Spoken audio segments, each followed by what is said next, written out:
Pourquoi allons-nous à Salvador, dans l'état de Bahia, au Brésil?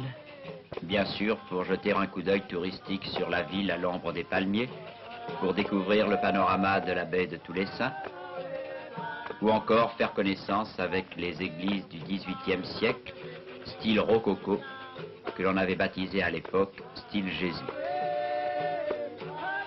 Là, en tout cas, au pied des églises, nos caméramens sont certains de trouver de la concurrence.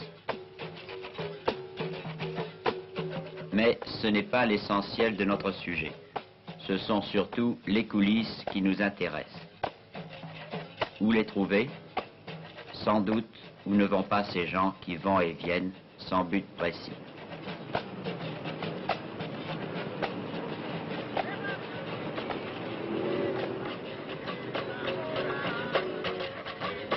Notre rendez-vous est au pied d'un phare, sur la plage.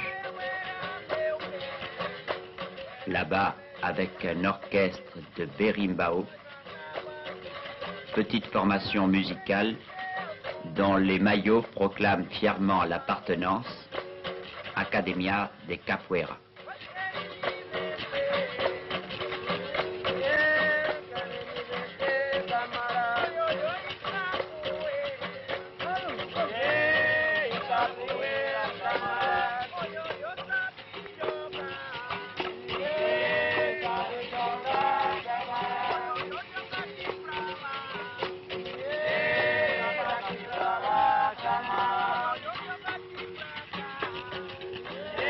Capoeira, c'est devenu le nom de cette lutte en musique que vous allez voir, inspirée de l'entraînement au combat des anciens esclaves importés jadis de l'Angola. L'esclavage supprimé, les capoeiras devinrent en général gardes du corps d'hommes politiques, c'est-à-dire gorilles, ce qui était quand même un grand progrès sur leur état précédent. Et puis, la politique ne nourrissant pas son homme, car je vous rappelle que ceci se passe au Brésil, ils luttent maintenant, ou dansent, comme vous le préférez, pour le plaisir.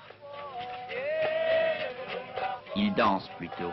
Lorsqu'ils étaient esclaves, leur maître leur interdisait de lutter. Alors, pour tourner la loi, ils improvisèrent ces ballets dont certains coups peuvent être mortels. D'ailleurs, danser, ce n'est jamais du tango au twist, qu'une façon de s'affronter, de se défier, de lutter.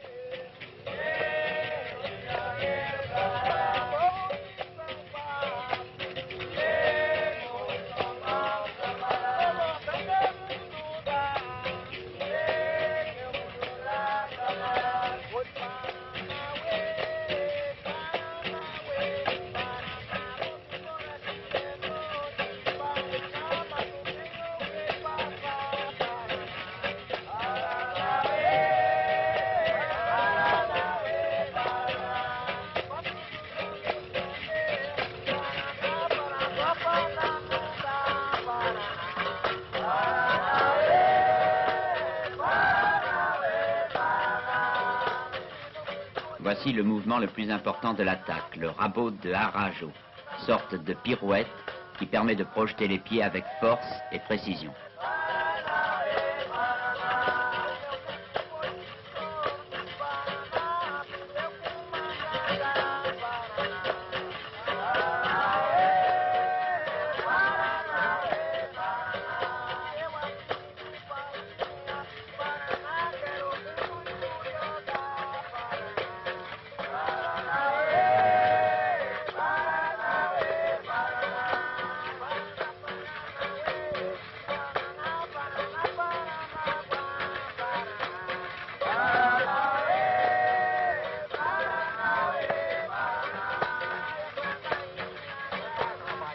La démonstration peut durer ainsi toute la journée, de 8 heures du matin à la tombée de la nuit.